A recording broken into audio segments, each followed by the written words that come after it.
Hi, I'm Kevin Klein. Did you hear about the press conference yesterday? The mayor, premier, and two members of parliament got together at a transit bus stop and announced hundreds of millions of dollars will be invested into transit infrastructure. Not operating it, not really making it that much more efficient for you, the rider, to get from A to B, and definitely not making it safer. I'm not sure if you're aware of this or not, but the last budget that many of my colleagues passed is investing millions and millions of dollars to build more heated bus shelters. Why are we ignoring the problems that matter to you at City Hall? Why are we saying that a North End transit terminal, it's a station to fix buses, it's like a bus garage, you need that, is $200 million? And if we build that in 3 years from now, you and I both know it's going to cost more than $200 or $300 million, because that's a class 5 estimate, not the best. The problem is that there's no consistency in how we do this. Just the other day, the police required another $6 million to build a new community station. Now the police are going to have to use money. They're going to have to take money from operations to pay for that debt. And go back and watch that video. Watch my video on the police station, because I think you'll see exactly what some of the problems are in City Hall and what a public service member said to me when I said, well, I'm only going to give you enough money to cover the construction. You'll be shocked at their answer. But not as shocked as I am from this answer when the press, during this big transit announcement, had said to our mayor, people are afraid to go on the bus, Mr. Mayor. What are we going to do about that? Or how do you think we're going to address that? Here's what he said. Furthering on kind of promoting ridership on buses, often safety is a big concern. So, you can invest all this money and create these things, but how to get people back on the bus when they feel unsafe?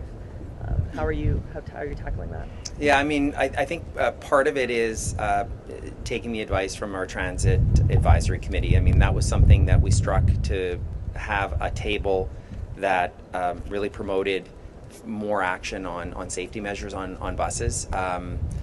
Safety in general is something that we take very seriously, along with our federal and provincial partners. Getting more people riding transit more often is key, and that's where high frequency comes in. Just getting more people that are using the service, and so it comes down to leadership.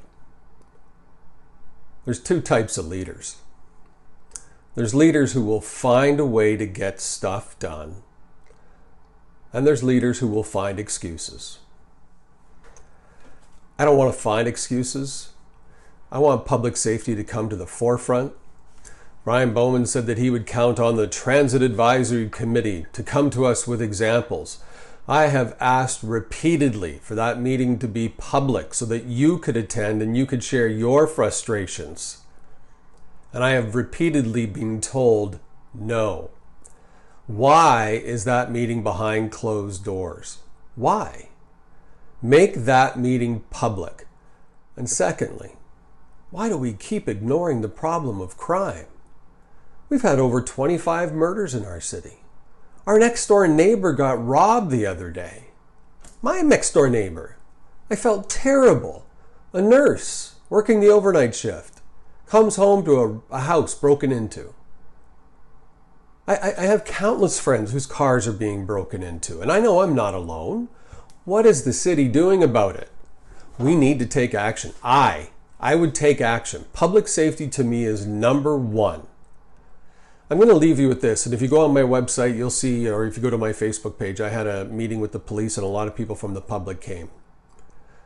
25 years ago in the city of Winnipeg, there were 28 police cars covering the streets. That's it. 28. That's 25 years ago, maybe 30.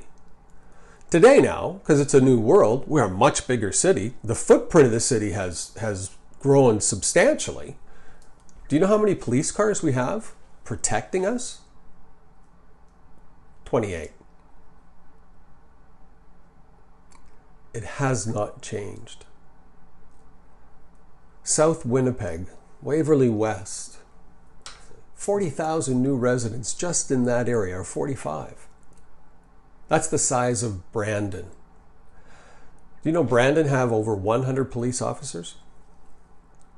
Do you know how many police we've added to take care of that area out of West District because it's the size of Brandon? You're right. None. We have to stop ignoring our problems and fix them. Talk about them. We can't be afraid. We need leaders that will find solutions, not excuses. No more virtue signaling from politicians. Let's just do our job and let's fix this city.